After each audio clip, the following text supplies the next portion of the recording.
for most people on this planet. In 1993, I think it was, I was at the Vatican, and they took us on a tour. And I asked the tour guide, could he allow me to see the Black Madonna? I thought he was going to have a heart attack.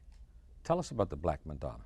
Well, the Black Madonna, there are several Black Madonnas. Pope John Paul II is from Poland, Czeskochowa, and in Czeskochowa, they have a shrine of the Black Madonna. So every time the Pope went home, he would go and pray at the feet of the Black Madonna. The Black Madonna is the Greek version of Isis and Horus, which is the Europeanized version of Heru and Aset. So this story that I told earlier about Asar, Aset, and Heru, and the Virgin Aset being impregnated by the spirit of her husband Asar, and Aset giving birth to Heru on December the 25th. So if we follow that narrative, Aset was forced to flee for her life because the king of Kemet, Egypt at that time, Set, was looking to kill the sun. And so Aset and her son literally hid in the bulrushes. And I could take you to temples in Egypt and show you these images.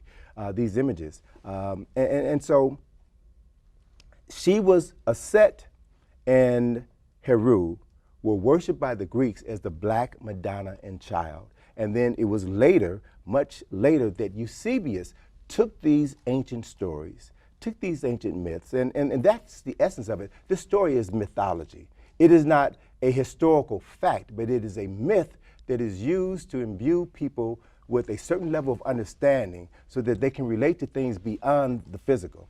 And so it was Eusebius who grafted these stories into the new narrative that they were creating in order to control the people physically, mentally, and spiritually. You use the term myth. Yes, sir. Would you then suggest that the birth of Christ in the manger and the Holy Trinity is a myth also? Rock, you're going to get me in trouble. Okay. That's what we do. But let me say this. I remember in 1981 reading John Jackson's book, The Introduction to African Civilization. And John Jackson was a brilliant human being. He probably had a photographic memory.